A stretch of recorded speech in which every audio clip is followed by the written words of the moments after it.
Salut à tous et bienvenue dans la troisième mi-temps. Je suis très heureuse de vous retrouver.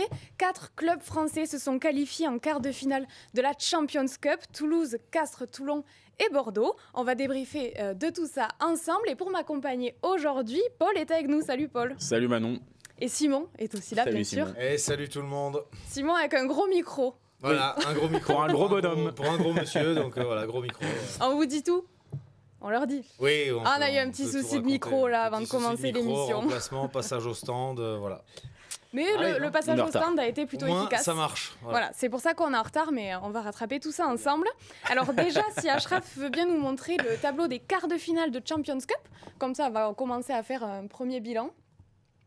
Voilà, donc là, on aura donc UBB Munster, Toulon Toulouse, Leinster Glasgow. Leinster d'ailleurs qui a mis une trempe au Harlequins. Ouais. Northampton Castres. Castres, la petite surprise quand même. 62e choc de ces deux équipes en Coupe d'Europe. Ouais. C'est vrai ils tombaient tout le temps ensemble en phase de poule en fait. Donc Castres-Northampton et Northampton-Castres, on en a vu, mais moi, sans déconner, j'en ai vécu. Castres a rarement brillé en Coupe d'Europe, mais à chaque fois, ils jouent Northampton. Ah ouais, ils sont tout le temps ensemble, c'est incroyable. Là, ils se retrouvent en phase finale, c'est improbable, mais je pense qu'il faudrait regarder combien de fois ils se sont affrontés, mais c'est sûr que c'est beaucoup plus que tous les autres. On regardera ça, tu aurais pu prendre la stat avec toi. Ouais. Mais... Il n'avait pas envie de travailler. Non. Est-ce que ça vous dit qu'on commence par ce Toulouse-Sale, puisque c'est le plus frais? Allez. On va commencer. Alors, Toulouse s'est imposé face à Sale. J'ai pas noté le score, mais quel mauvais élève. 38 à 15, il me semble, ou 36 à 15. Je crois que c'est 38. Ouais, c'est 38 à 15. Donc c'est Toulousain qui a eu un petit peu de mal. Après, ça s'est un petit peu décanté. Avant qu'on rentre dans le débrief du match, Simon, je te vois sourire. Il y a quand même un fait marquant dans ce début de match toulousain. Achraf va nous mettre les images à l'écran. C'est ce parachutiste malheureux, un parachutiste qui devait amener le ballon voilà, pour ce match et qui s'est malheureusement coincé. Qui nous a fait une terrible frayeur parce que là honnêtement quand on voit sa taille et que tu la reportes à la hauteur là au sol, enfin je pense qu'il y avait 25 mètres quoi. Et honnêtement ça faisait rire. Ça faisait rire parce que c'était cocasse, parce que bon voilà, on mettait les boucliers en dessous de sa possible zone de chute. Ouais. On a déployé voilà un jeu gonflable et tout ça. Mais bon, en réalité, c'était vraiment pas drôle parce que le gars était vraiment à 25 mètres de haut.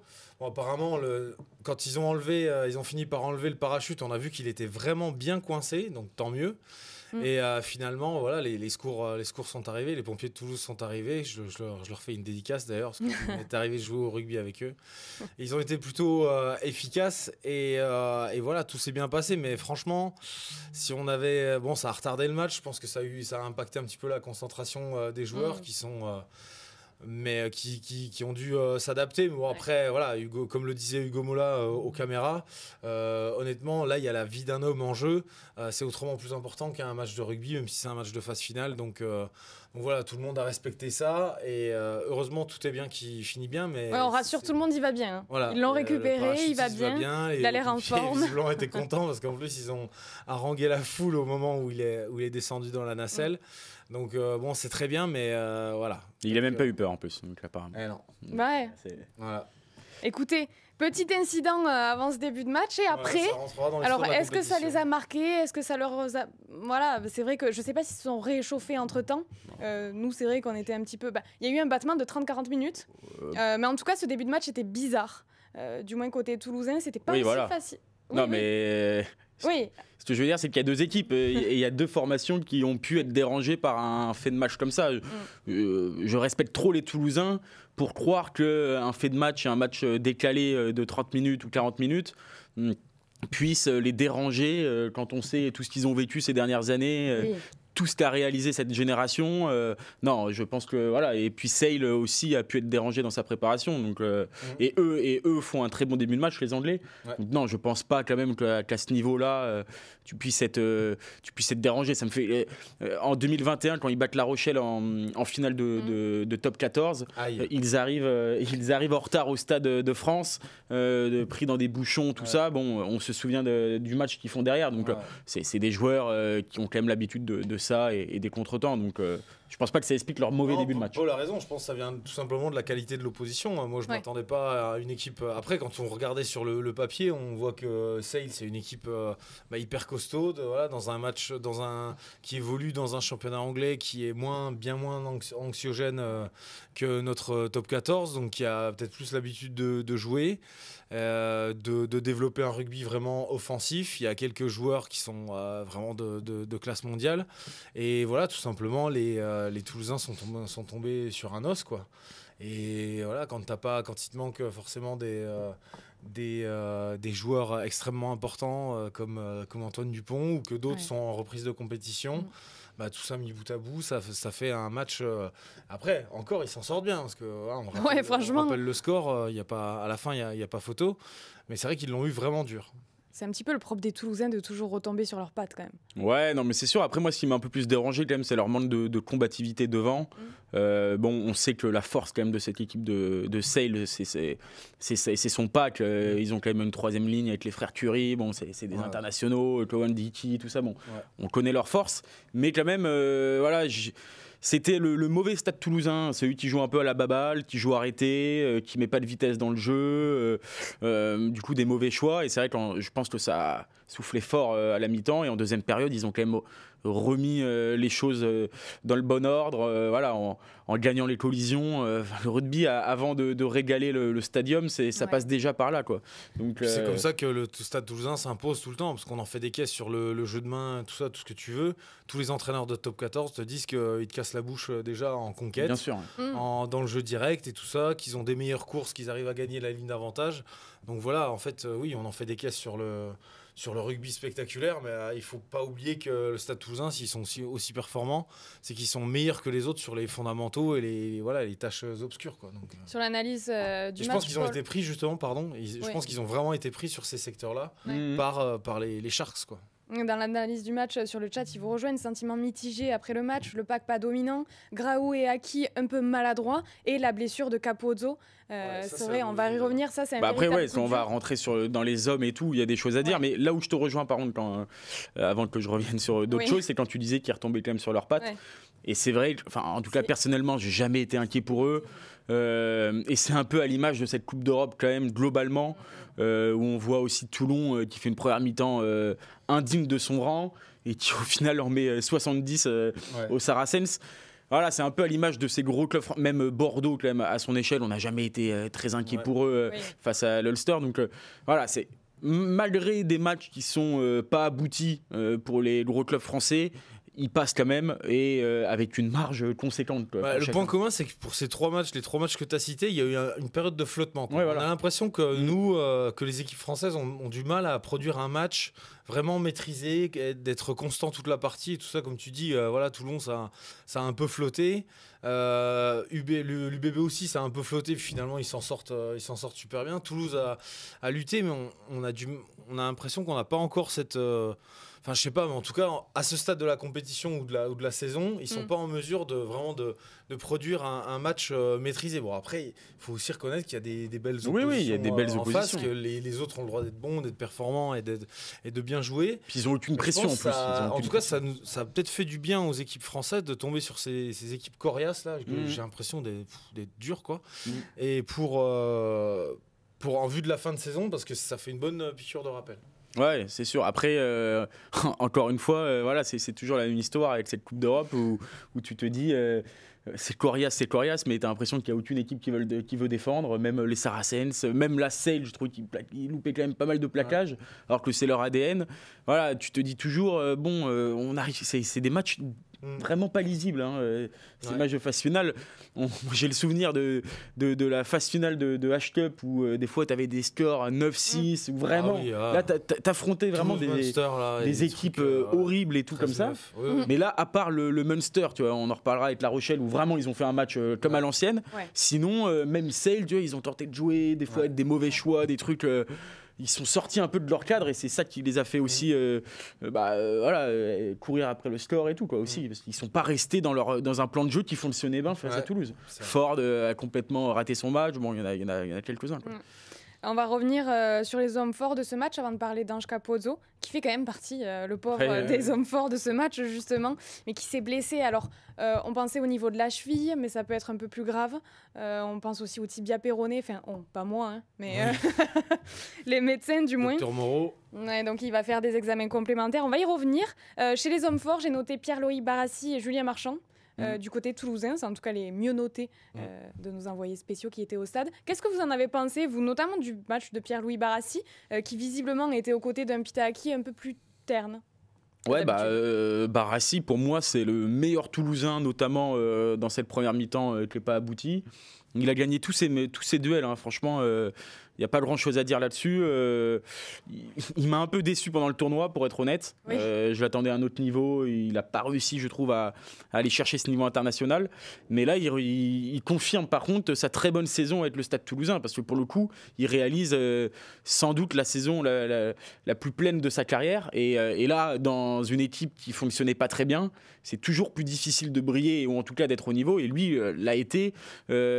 Toulouse ne gagnait pas les collisions, mais lui a gagné toutes ses collisions. Il a fait avancer son équipe. Il a été plutôt fin techniquement pour jouer les coups offensivement. Donc non, je trouve qu'il fait vraiment un très bon match complet. Et dans cette période où Toulouse perd des cadres, c'est très bien qu'ils aient un Barassi à ce niveau-là, quoi. Ouais. Et ça fait du bien de le revoir à ce niveau-là. Justement, tu le disais, après un tournoi où, globalement, il nous a un petit peu déçus. Ben moi, j'ai du mal à me faire un avis en fait sur son tournoi, parce que je trouve qu'on l'a alors beaucoup critiqué, je trouve, pour la défense. Alors c'est sûr qu'il y a eu des erreurs individuelles, mais moi j'aimerais bien voir quelle était la part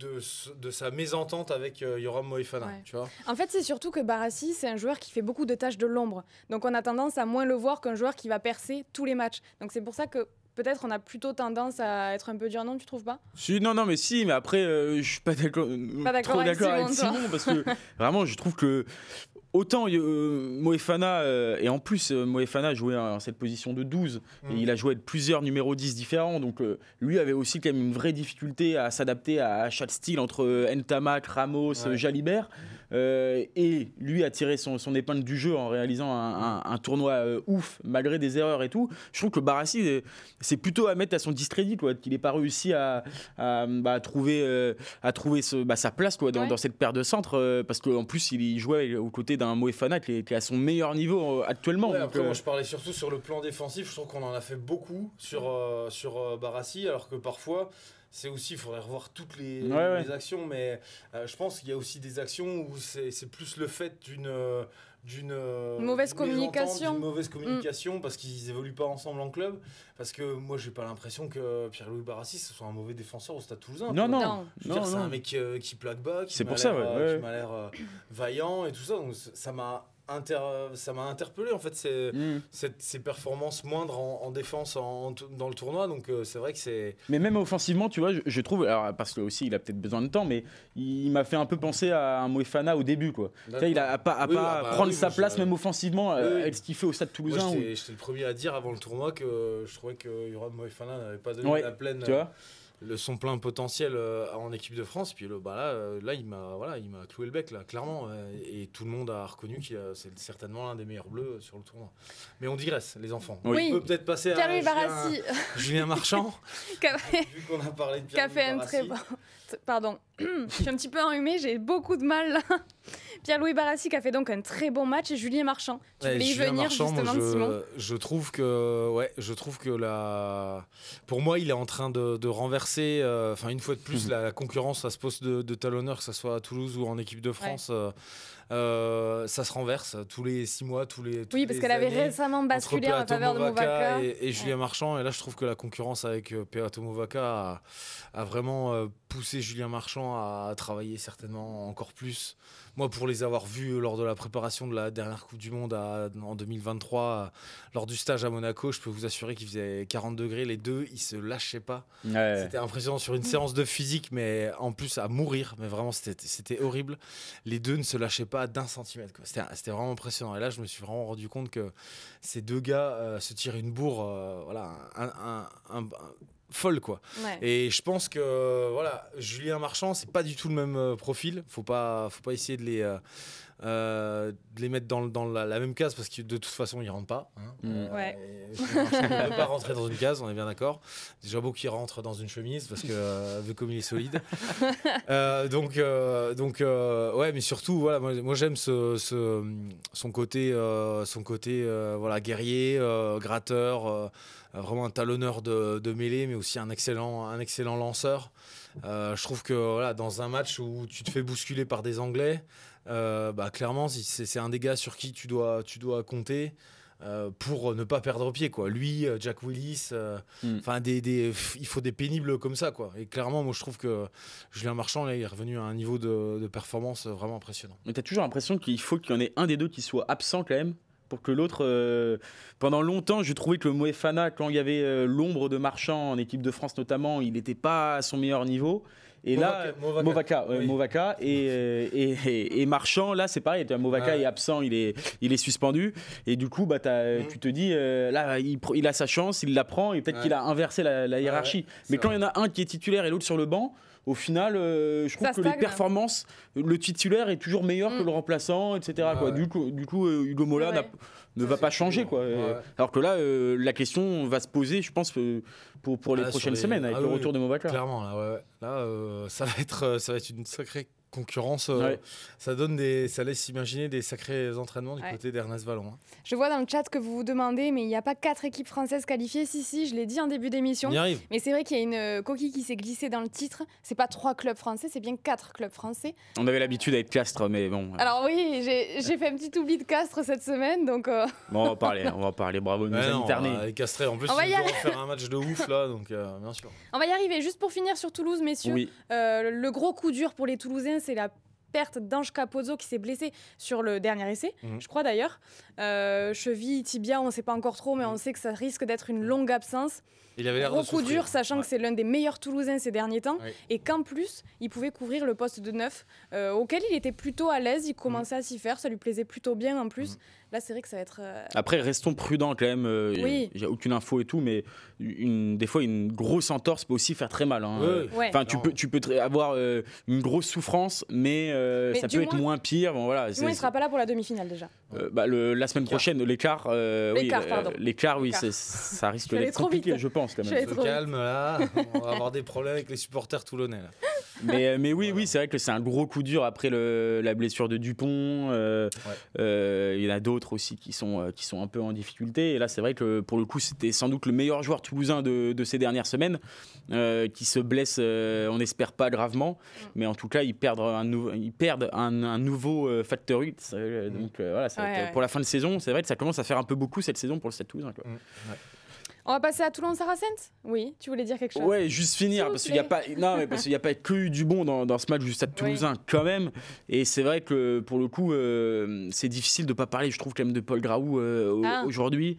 On sait que Dupont s'est blessé, on sait que les regards sont beaucoup plus tournés sur lui, et c'est vrai qu'il fait pas un bon match aujourd'hui. Donc, est-ce que j'ai pas vraiment, au-delà de son match et des choix, j'ai trouvé qu'il s'était trompé aujourd'hui. J'ai trouvé qu'il voulait faire du Dupont en fait. Et alors que Graou, c'est un bon joueur de rugby, il n'y a aucun débat là-dessus, à mon sens. Et voilà, j'ai trouvé qu'il voulait trop remplacer Dupont, et du coup, il allait un peu trop loin. Quand il a son équipe qui était dominée, il fallait qu'il joue un peu plus simple, qu'il reparte sur des libérations rapides, propres, et peut-être moins porter le ballon comme peut faire Dupont. J'ai trouvé qu'il portait beaucoup trop, qu'il allait trop loin, du coup il s'isolait, il faisait des fautes de main. Du coup voilà, il faut pas... Dupont est absent, tout le monde le sait. Graou, il faut qu'il joue son jeu. Il a quand même un jeu où il pourrait être titulaire dans pas mal de clubs de top 14. Et il l'a déjà montré quand Dupont était là aussi lors des doublons. Donc voilà, il s'est trompé aujourd'hui. Je pense que ça sera important pour la suite de la saison toulousaine, et notamment en quart de finale, de retrouver un Graou plus haut niveau, quoi. Pour sa défense, c'était son premier match vraiment en jeu en Champions Cup. Puisqu'il a déjà été remplaçant. Et voilà, là, c'est la première fois qu'il était titulaire. À voir, on lui laisse... bien sûr, non, mais ça va être déterminant quand même. Il va passer un sacré test la semaine prochaine contre Monsieur Baptiste Sorin. Après, honnêtement, même s'il rate le test, il n'y a pas vraiment d'autre choix à Toulouse en ce moment. Là, non, parce que. Donc, bon, si ce n'est qu'il trouve un joker médical tombé notre du ami ciel. Saito, là, Romain Cocotte, comme on en a fait le. Malheureusement, il faudra faire avec. Mais bon, on lui souhaite d'être meilleur, en tout cas. On passe à Toulon-Saracens ? Oui. C'est bon, ça vous va ? Est-ce que tu as tout dit, Paul ? Oui, c'est bon. Ok, On a dit allez, du bon on et y du va. moins bon. Non, mais t'as raison. Toulon-Saracens, 72-42. Le RCT s'est imposé. Donc, alors, comme ça, on pourrait croire que c'était une balade de santé, mais pas du tout. Parce que ça a été quand même assez compliqué contre les Saracens, plus que ce qu'on aurait pu croire, puisque toute la semaine, on n'a pas arrêté de dire « Ouais, mais les Saracens, ils se déplacent dans leur cadre, il n'y a pas les internationaux, ils n'ont pas joué de jeu. » Qu'est-ce que ça aurait été En tout cas, exactement. Ça a été très compliqué, notamment en première période. Et après, ils se sont un petit peu rattrapés. Ouais, c'était mené de 22 points, il me semble quand même. Donc, ils sont passés complètement à côté de cette première période. Et encore, je trouve qu'il y a quand même une petite réaction en fin de première période qui justement les sauve un peu au tableau d'affichage, parce que 22 points à remonter, c'est pas évident. Mais les attitudes, moi je regardais le match, je me suis dit mais Pierre Mignoni il va devenir complètement fou quoi. il a souvent sa sorte de tablette là, un peu comme il aurait pu la manger. Mais il aurait pu la manger. Je me suis demandé ce qu'il pouvait écrire dessus quoi. Là c'était vraiment à part des insultes là. Mais parce que les attitudes, il y a rien qui allait quoi. C'est vrai que t'as l'impression que il y a aucun joueur qui, il y avait rien de bon. Non. À part même tu vois Facundo Issa qui fait quand même un gros match. Il coûte 2 essais au début, donc même lui, le guerrier toulonnais n'y était pas. Il met un triplé. Voilà, mais parce qu'il s'est bien repris rattrapé. Et tout. Voilà. Mais c'est vrai que moi, c'est vraiment dans les attitudes au-delà, tu vois, de prendre des essais et tout. C'était moi, je pense que affolant, quoi. Pierre Mignoni le répète souvent. Il dit que cette équipe est en train de grandir. Elle est en train d'acquérir de ce vécu collectif, cette épaisseur. Elle est en train seulement d'arriver à un niveau de constance acceptable. Et je pense que c'est encore le signe, tu vois, cette première mi-temps, c'est le signe que le boulot n'est pas encore achevé, quoi. Que c'est pas encore une équipe qui est vraiment capable de se mobiliser, de se mobiliser très vite. Et je pense que l'annonce des Saracens, qui fait l'impasse clairement, en plus qui l'assume par la voix de son manager Mark McCall dans la semaine, en disant nous on se déplacera sans les internationaux anglais. Je pense que ça a forcément impacté, le groupe, quoi. Le psychologique, l'aspect psychologique du groupe, quoi. On a toujours au rugby, on a toujours rugby quand on joue le truc, quoi. Tu dis ils se pointent, mais ils n'ont pas leurs meilleurs joueurs. Les gars, c'est bon, c'est réglé. En plus, on est chez nous, il fait beau, on va les crever. Mais non, en fait, non, parce que tu tombes. Ces équipes anglaises, c'est ça qui est terrible, c'est qu'ils sont toujours très pragmatiques, quoi. Puis même s'ils envoient les remplaçants, les mecs ils vont vouloir mourir sur le terrain pour bien figurer. Donc c'est vrai que je pense qu'il y a eu une forme de décompression.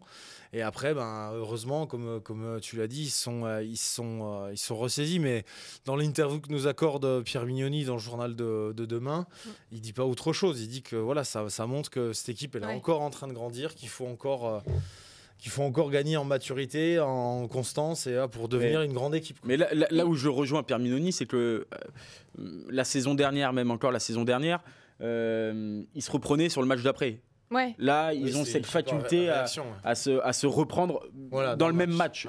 Et c'est là où tu vois quand même une progression dans le projet de Pierre Mignoni à Toulon. C'est que, ils passent complètement à côté de leur première période, mais ils passent pas complètement à côté d'un match de phase finale, comme ils passent complètement à côté la saison dernière de leur barrage face à La Rochelle à Mayol. Puis ils sont plus concurrents. Maintenant, ils prennent match à domicile ou à l'extérieur de la même façon. Ils affichent pas le même visage. Mais c'est une bonne picture sur tous leurs matchs, quoi. Avec ce match, est-ce que vous pensez que c'est inquiétant pour le quart de finale? Là, ça va être Toulouse, ça va pas être la même histoire. Alors certes, ce sera à domicile, mais ça sera forcément plus compliqué face aux Toulousains. Est-ce que vous pensez que c'est inquiétant justement d'avoir ce gros passage à vide, parce qu'il a été long, on va pas se le cacher, il a été long, ça pardonnera pas contre Toulouse. Non, après tu peux te dire... Ils ont forcément en tête ce match depuis qu'ils ont terminé aux premières positions, que Toulouse n'a pas réussi. Ils l'ont forcément en tête, ce quart de finale. Donc, comme tu l'as dit, c'est une équipe encore jeune et tout dans sa construction. Ils ont forcément eu en tête cette affiche-là, cette réception à Mayol de Toulouse. ils sont pas passés loin de mourir face à l'équipe des Saracens et des gamins. Ils sont passés. Ça peut aussi être la suite d'une belle aventure et d'une saison en disant regardez les gars, là on a failli se faire éliminer par la toute petite porte. Là maintenant on reçoit le grand Stade Toulousain. En tout cas dans l'attitude. Je dis pas qu'ils vont gagner la semaine prochaine, mais je les vois pas passer à côté comme ils sont passés à côté là contre les Saracens. Moi je pense que ça peut être une bonne piqûre de rappel. Voilà, parce que là, au moins là, quand tu es entraîneur, bon certes tes mecs ils ont marqué 72 points, mais là il y a de la matière à débriefer, il y a des points vraiment à corriger rapidement. Et contre une équipe comme Toulouse qui est redoutable sur les contres, ils ne pourront pas se permettre de faire autant d'erreurs, de lâcher autant de ballons. Donc oui là. Quand tu arrives en quart de finale de Champions Cup, il n'y a plus que les équipes qui sont t'affrontes les meilleurs. Donc derrière, le vainqueur prendra qui Bordeaux. Bordeaux. Bordeaux. Munster. Ou Munster. Non, après, par contre, tu auras un choix. Pierre Mignoni va quand même devoir faire un choix. Parce que je regardais les changements. C'est vrai que la première ligne sort assez tôt. Baptiste Serin il sera titulaire forcément. White n'a pas gagné des points, mais. Voilà, il va vouloir, un gros qui fait un tournoi immense. Là, il a été quand même en difficulté.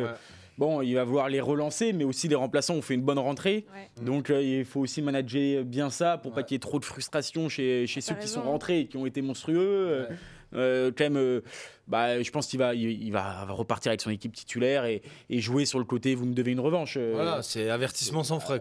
Les gars, on a déconné la semaine dernière. Maintenant, montrez-moi ce que vous avez dans le ventre. Je pense pas qu'il y aura de gigantesques beaucoup de changements, à part, oui, bien sûr, Baptiste Serin qui en plus voudra prendre une revanche par rapport à l'année dernière en Coupe d'Europe où il avait été à la grande surprise. Moi, ça m'avait vraiment surpris, un peu dépassé par l'événement où il n'avait pas été très performant. Donc vu la saison qu'il nous fait là en ce moment, Serin, je pense que là il est prêt. Il est surtout prêt. Il est dans les starting blocks. Il n'a pas joué. Il voulait rentrer à la 30e, et c'est vrai que je voyais son visage sur le banc. Il était inquiet, quoi. Il se disait non. Pas maintenant. S'il vous plaît, quoi. Paul lit dans les pensées aussi. Tu le voyais vraiment en mode c'est pas possible, on va pas sortir. Même lui, il osait pas y croire, quoi. Sortir face à cette équipe des Saracens qui avait vraiment envoyé l'équipe D, quoi. Donc, mais au final, ils se sont quand même bien repris avec la manière. Donc, c'est clair. 70 points, quand même, c'est pas tous les jours. Non. On passe à l'UBB. Ouais. UBB Ulster, 43-31. Là aussi, beaucoup d'essais. Un autre score de Super Rugby. Un autre score de Super Rugby. Mais pourtant, ça n'a pas été... Alors, c'était pas comme Toulon. On va se répéter. On va se répéter. Ils se sont un peu fait peur, même si, comme disait Paul en début d'émission, on n'a jamais vraiment tremblé pour Bordeaux. Mais quand même, c'était pas aussi simple que ce qu'on aurait pu croire. Mais comme à chaque fois, en fait. Non, mais après Bordeaux, attention quand même, parce que... Encore Toulouse et Toulon, je suis moins dur, mais je trouve quand même que Bordeaux, c'est quand même une maxime ces dernières semaines, cette faculté à un peu perdre le fil des matchs. Je trouve que ça a été le cas face au Stade Toulousain, alors qu'ils font un début de match incroyable, une première mi-temps incroyable. Ils sortent complètement de leur partie. Et là, c'est un peu pareil, quoi. Tu te dis, ils mènent pareil, 22-0, je crois, ou 21-0. Et au final, ils se font rejoindre face à une équipe quand même très faible, là encore, et peut-être la plus faible de la compétition, quoi. En tout cas, de ces phases finales. Ils se qualifient l'Ulster avec 5 points, une victoire. C'était l'école des fans. Voilà, c'était... Et Bordeaux, je trouve quand même que c'est un peu récurrent ces dernières semaines, cette faculté à déjouer pendant une assez longue période dans les matchs. Et donc, attention, parce que si cette équipe veut gagner un titre, il faudra qu'il soit beaucoup plus constant, quoi, pendant 80 minutes, parce que ça ne pardonnera pas face à une adversité beaucoup plus forte, quoi. Tu es d'accord avec Paul, toi, Simon ? Est-ce que ça t'inquiète, tu vois, pour la suite ? Je n'ai pas dit que j'étais inquiet, mais j'ai dit que... Est-ce que tu te dis, s'il continue comme ça, effectivement, ça risque d'être compliqué ? Moi, là où je rejoins Paul, c'est que c'est vrai que sur les dernières semaines, il y a des signes, quoi. Il y a des signes... Voilà, on a beaucoup parlé de cette ligne de 3/4 des Galactiques. On a beaucoup parlé surtout de Louis Bielbiarré qui nous a fait un tournoi incroyable et tout ça.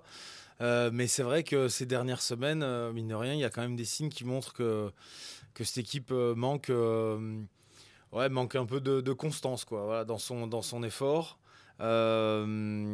J'ai du mal à expliquer. Je me souviens bien de la deuxième mi-temps de Toulouse. Ils ont perdu carrément le contrôle du ballon, les Toulousains.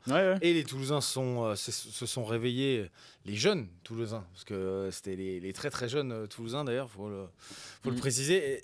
Et en ce sens, c'est inquiétant. Mais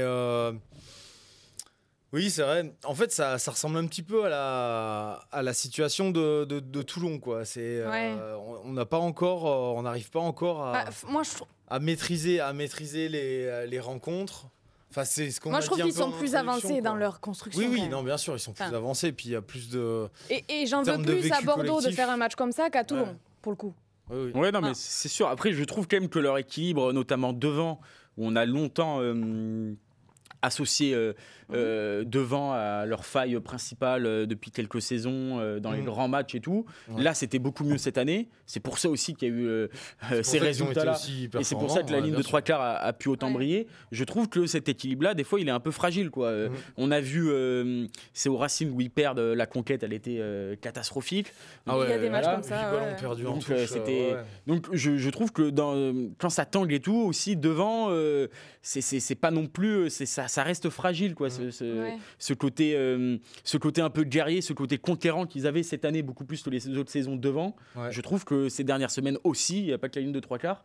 Et c'est peut-être aussi pour ça que la ligne de 3 quarts ne brille un peu moins aussi dans les matchs. Comme ils perdent le contrôle du ballon, ils perdent l'initiative et tout, ils peuvent être moins conquérants, faire des erreurs, être moins bons en conquête.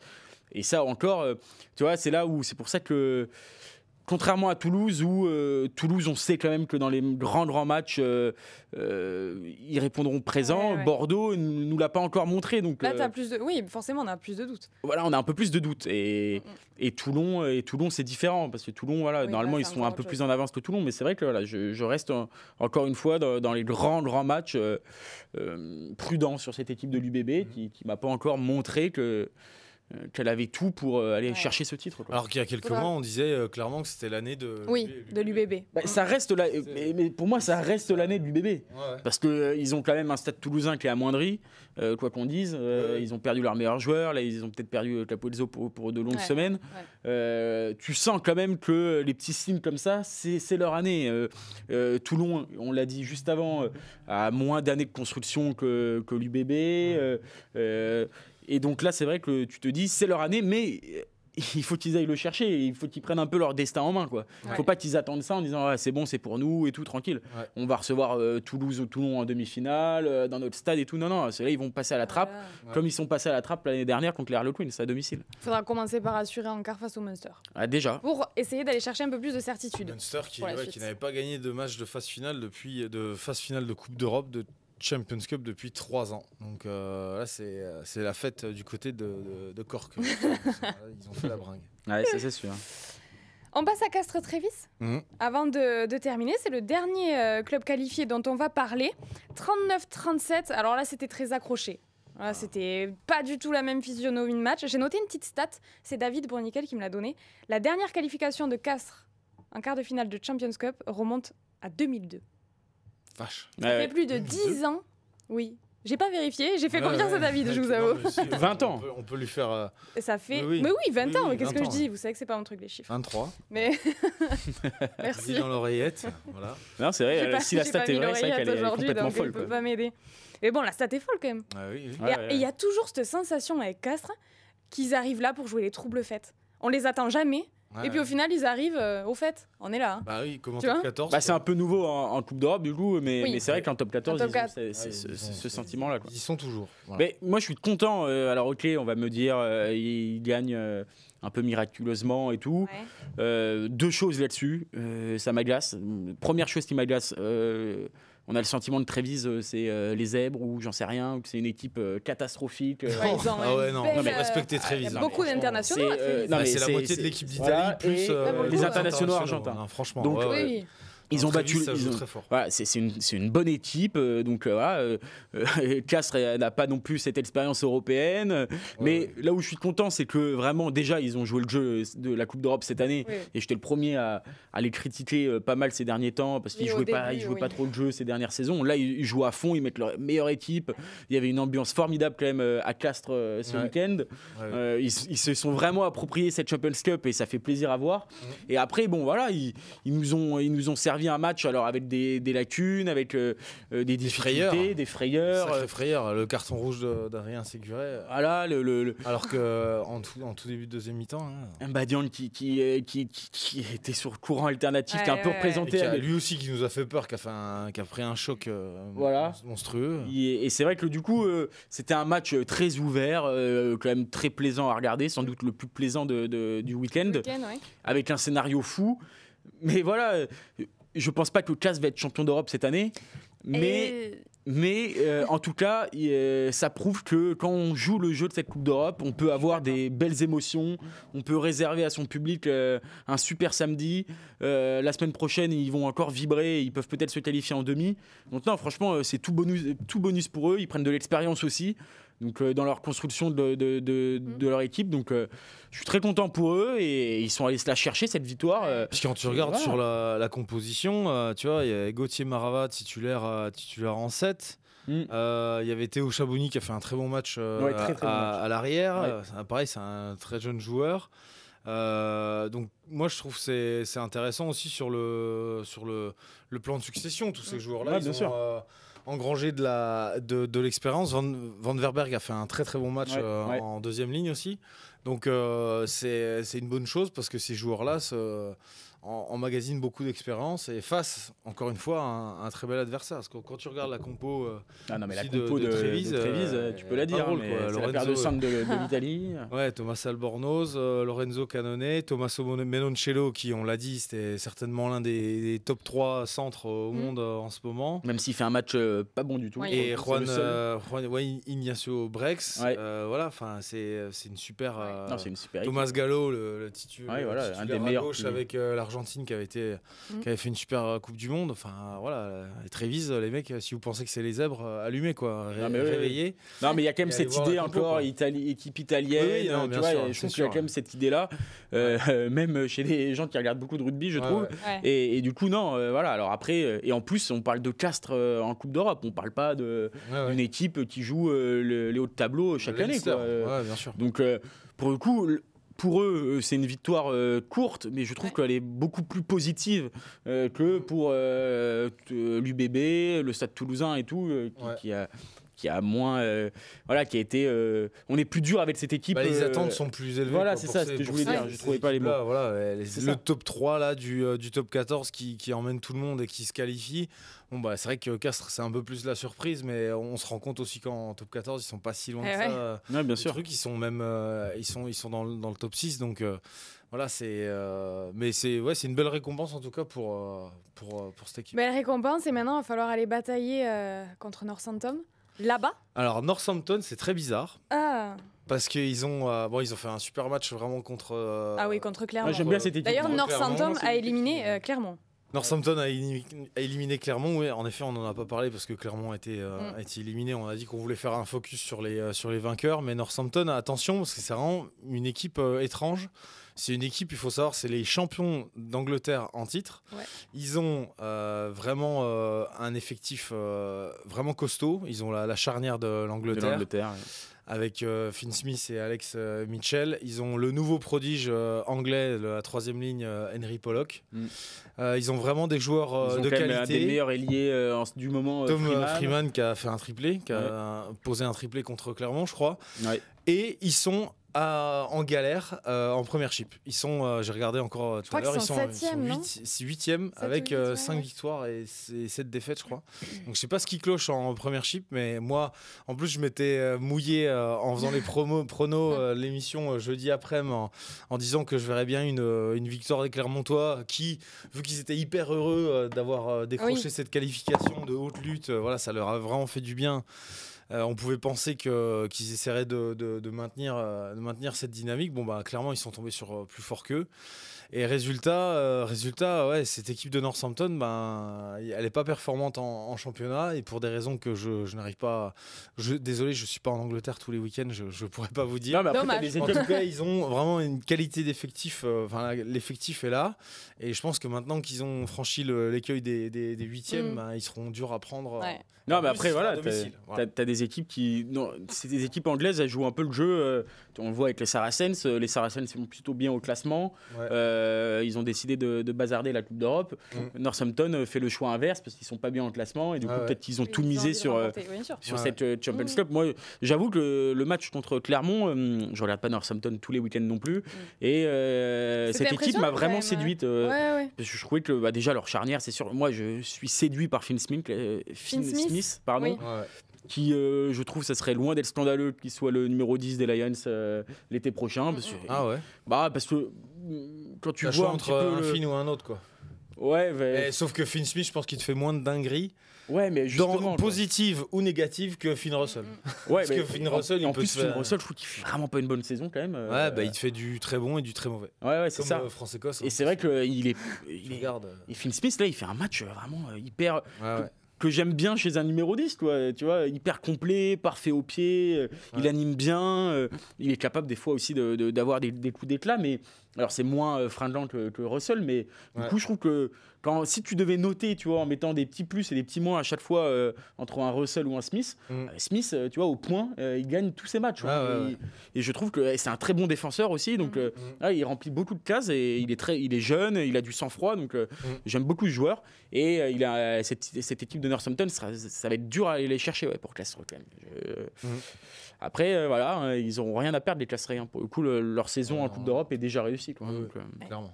Dans le chat, ils se sont un peu avancés. Ils ont commencé à parler de La Rochelle depuis un bon moment, je vous avoue. Ah oui, allons-y. Ils font partie des clubs éliminés, mais on avait envie de s'y arrêter, puisque la situation pour La Rochelle est quand même assez inquiétante. Ils avaient l'occasion de se rattraper un petit peu de cette série de défaites en top 14 face au Munster, donc en 8e de finale de Champions Cup. On les attend toujours plus en Coupe d'Europe, puisqu'ils ont remporté 2 titres déjà.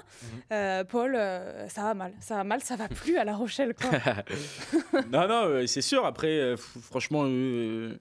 Tout le monde me fait marrer avec ça, mais il n'y a rien d'étonnant, quoi. Toi, ça t'étonne pas. Le match qu'ils ont fait contre le Munster. Mais non, parce qu'en plus, pour le coup, si on veut être tout à fait franc, ils font sans doute leur meilleur match depuis 6 mois, avec le match contre le Leinster qu'ils ont perdu. Donc en fait, dans leur saison, les 2 meilleurs matchs qu'ils font, c'est 2 défaites, courtes, mais défaites.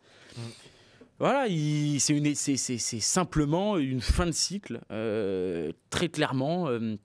Avec des joueurs qui ont brillé mais qui ont plus le niveau, voilà, il faut être clair, des joueurs qui ont plus le niveau, qui sont peut-être, je vais pas parler d'âge, mais qui ont plus le niveau. Usés, voilà. Peut-être usés parce que voilà, La Rochelle pratique depuis plusieurs années un rugby qui est extrêmement exigeant, et c'est des joueurs qui sont habitués à faire des saisons très longues, parce qu'il y a toujours phase finale top 14, phase finale Coupe d'Europe, et puis voilà, La Rochelle a marché sur l'Europe avec son plan A, qui consistait à démolir l'opposition, et l'équipe adverse, et ils l'ont très bien fait, mais seulement on se rend compte que quand ce plan A ne fonctionne plus, tu as du mal à trouver un plan B, du moins c'est le regard que je porte. Ouais, bien sûr.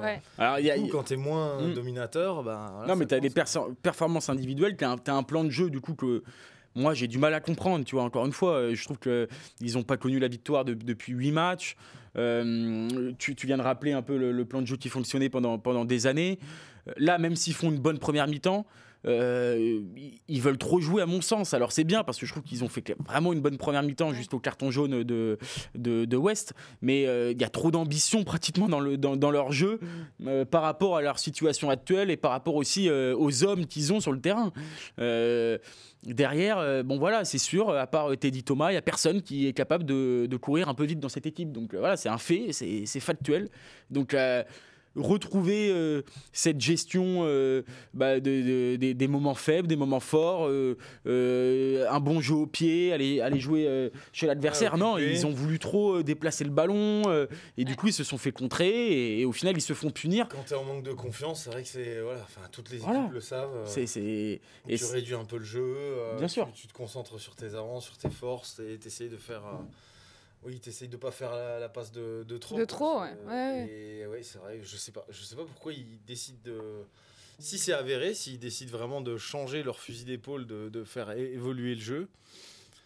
Mais en tout cas, oui. Tu vois, moi, j'ai été étonné de voir. Alors, ils font plutôt un bon match. Mais après, ils perdent un peu le. Parce que 24-25 la défaite. Hein. Ouais, mais. Oui. J'ai vu personne, à part Aldrit, personne travailler dans l'axe, tu vois, du jeu à 0 passe même, tu vois, aller chercher dans l'axe et tout, aller tuer devant. Aldrit l'a fait avec plutôt pas mal de réussite. Alors Aldrit, pour le coup, pour moi, c'est le meilleur numéro 8 du monde en ce moment. Vraiment, je le dis et je m'engage. Parce que je trouve qu'il fait encore un match sensationnel dans une équipe, qui est dominée et dans un pack qui est un peu dominé, donc c'est d'autant plus difficile. Je trouve qu'il a élargi sa palette de jeu. Je l'ai vu vraiment faire des choses offensives que je le voyais pas trop faire ces dernières années, donc vraiment coup de chapeau à lui. Mais sinon individuellement aussi, il faut quand même dire cette équipe-là n'a jamais eu de grand numéro 10. Quand c'est pas Astoy qui passe au travers, c'est West. Bon, là, au final, Astoy fait une grande rentrée. Tu te dis, il va même faire gagner son équipe. Mais West a trop fait perdre son équipe avant pour gagner. Ça suffit. Donc voilà, c'est Claire Barlow. Bon, tu sens que c'est la fin. Leeds, c'est pareil.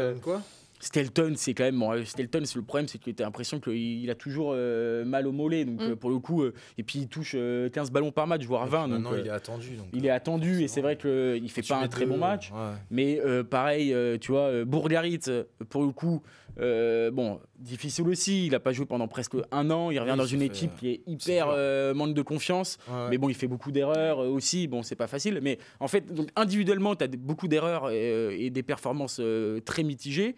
Et collectivement, du coup, ils ont perdu ce qui faisait leur grande force. C'est dans les moments chauds, dans les moments qui font gagner.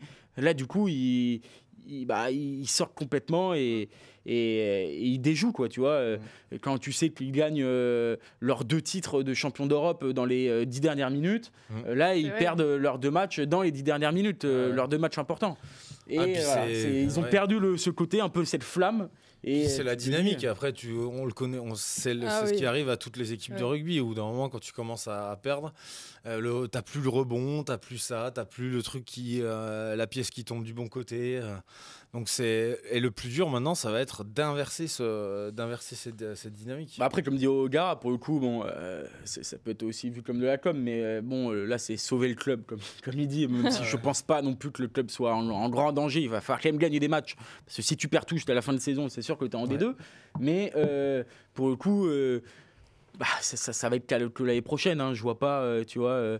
C'est quoi le prochain match de Top 14 ? Le prochain match, c'est tout de suite, ils vont à Bordeaux, je crois. Non, ils vont à Vannes, ou je sais plus. Non plus. Non, ils reçoivent Bayonne. Un match très important. Ils reçoivent Bayonne. Ils reçoivent Bayonne. Après, il y a un match à Bordeaux. Ils vont à Vannes aussi, qui les a battus au match aller. Donc, c'est vrai que c'est une fin de saison qui peut être très difficile. Même si, encore une fois, voilà, coup de chapeau quand même à certains guerriers, même à Tonio qui fait pas un mauvais match alors qu'il a été plutôt moins en vue pendant le tournoi. Là, et tu sens que... Pareil, Tonio aussi, il a fait ce qu'il a fait. On lui a tiré sur la corde. C'est ce que j'allais dire. Bah oui, voilà, c'est ça. Tous les matchs. Bon. Mais là, c'est vrai qu'il y a beaucoup. Après, quand même, juste finir là-dessus, parce que le match quand même du Munster était horrible, quand même, il faut quand même le dire. Alors, horrible. Parce que, non, mais quand tu essaies de gagner du temps à la 25e minute, tu vois, genre, je trouve que c'est pas tellement rugby. Non, je te jure, sur chaque arrêt, il passait 25 secondes au sol. T'avais des mecs qui avaient des crampes à la 30e minute. Leur numéro 9, la quasi, il faisait que gueuler sur l'arbitre. Et l'arbitre, pour le coup, parlons-en aussi, je trouve que au-delà des décisions et tout, là. Non mais un match de rugby c'est 30 acteurs et c'est aussi un corps arbitral qui met fin à ça, qui met du rythme. Et là on a eu un mauvais match de rugby, en tout cas pas très plaisant à voir, et l'arbitre s'est fait un peu manger le cerveau, quoi, je trouve quand même. Plusieurs fois il leur a dit bon allez, on venait faire la touche, mais à un moment donné il faut sanctionner, parce que c'est vrai qu'il y avait quand même une stratégie du Munster qui a parfaitement joué le coup. Mais voilà, c'est les consignes de World Rugby d'avoir des matchs beaucoup plus rapides, beaucoup plus de mettre du rythme, quoi. Et quand il se traîne la patte pour aller en touche, non. Et même lui, il a pas dû vivre un très bon match parce que même lui, tu le voyais agacé, l'arbitre, par ça, tu vois, par ces attitudes-là, ça l'agaçait. Mais à un moment donné, tu vois, c'est comme quelqu'un qui en foot qui met un carton jaune assez rapidement dans un match pour se faire respecter. Bah là, des fois, il faut savoir vite se faire respecter aussi et dire bon les gars, vous allez pas me la jouer pendant 80 minutes. Maintenant, on joue, la pénalité, puis ça se trouve vous allez prendre un essai, ça sera bien fait pour vous. Donc voilà, c'était un match pas plaisant en termes de jeu, à part pour le suspense de fin de match, mais sinon, voilà, dans le contenu, c'était pas terrible. Et c'est pas que la faute des Rochelais, quoi. Le Munster, c'est vraiment une équipe à l'ancienne. Je suis sûr que quand tu vas jouer là-bas, ils te coupent l'eau chaude. Ah ouais, non, mais c'est ça. Mais ils te condamnent les fenêtres et ils te foutent les chauffages, les radiateurs à fond, là. Je suis sûr qu'ils font des trucs comme ça. Mais après, eux, tu peux pas leur en vouloir, tu vois. C'est, à mon avis, c'est à quelqu'un de rallumer l'eau chaude ou tu vois, de dire stop, tu vois. Maintenant, en plus, c'est plus du tout une équipe, l'équipe dominante comme elle a pu l'être. Bon, après, ça a toujours été le Leinster en numéro 1. Ils ont 4 titres. Bien sûr.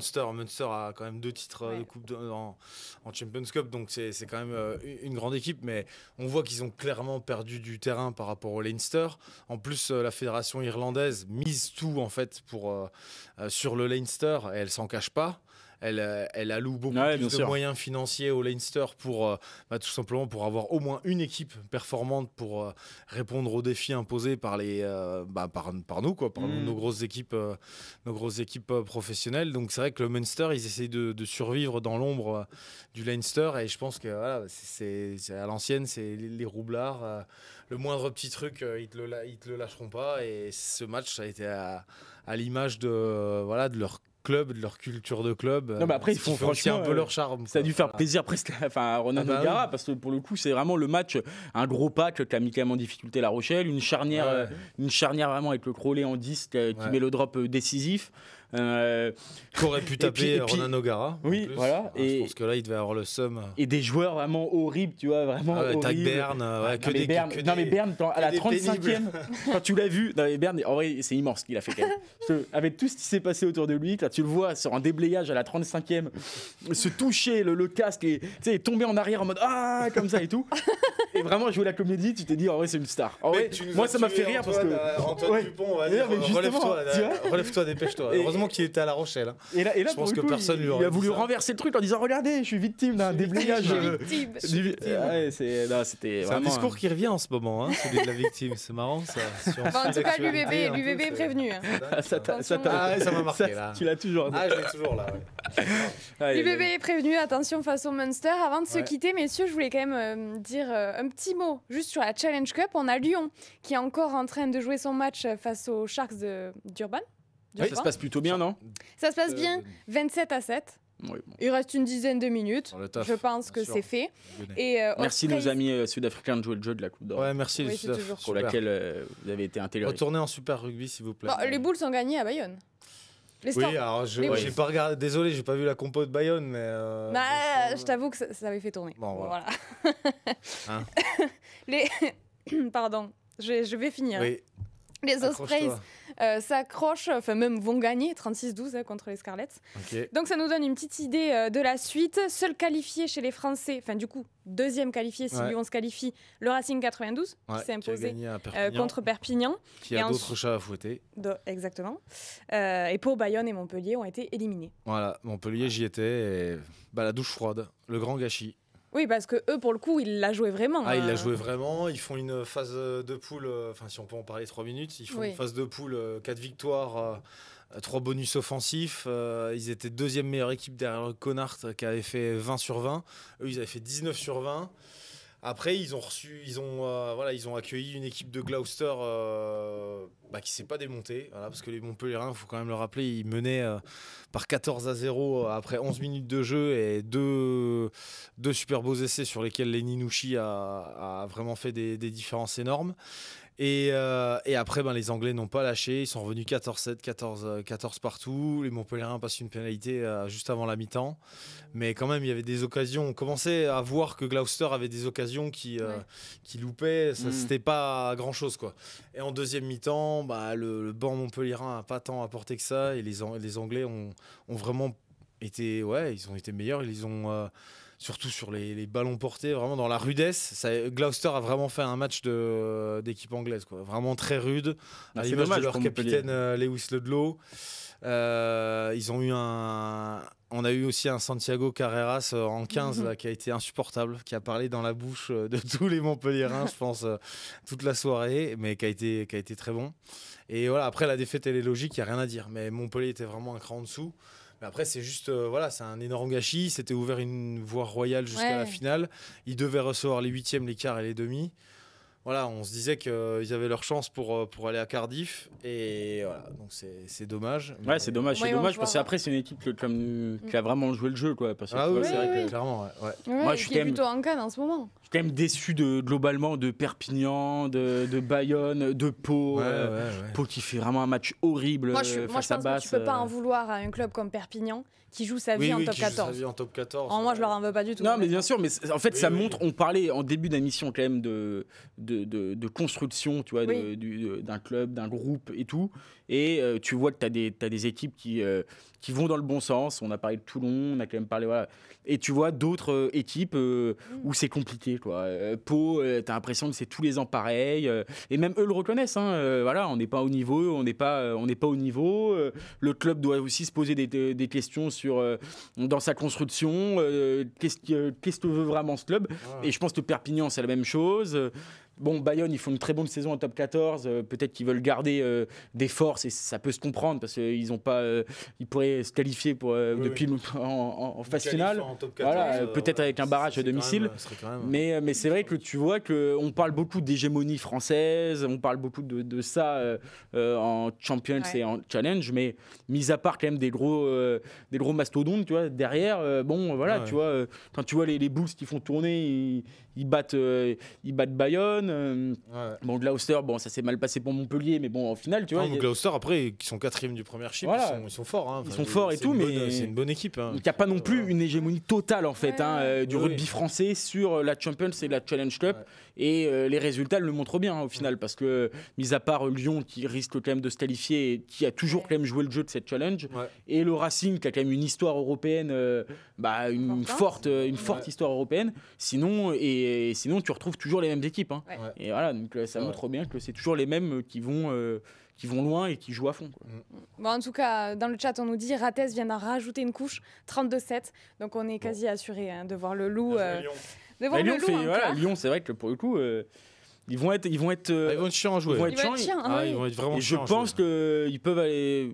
Si je mettais une petite pièce sur le dernier qualifié en top 14. Moi aussi, parce que je trouve que vraiment, voilà, ils ont beaucoup progressé. Ils ont des joueurs qui font la différence. Et en Coupe d'Europe, ça va leur faire du bien parce que je reste persuadé qu'une épopée européenne peut faire que du bien. La gagne attire la gagne. Voilà, je l'ai vu avec Montpellier. Je note, on garde cet extrait. On le repassera d'ici la fin de la phase régulière. Mais ça va jouer entre la qualif, pour moi, entre Lyon et Castres. Deux équipes qui brillent quand même en challenge et en Champions et vont aller loin, quoi. Merci messieurs pour vos analyses. Merci à vous. C'était cool. Merci à vous d'avoir été avec nous. On sera en replay sur Rugby-Rama et sur YouTube, vous le savez. Et la semaine prochaine, on se retrouve pour débriefer les quarts de finale de Champions et de Challenge Cup. Ciao.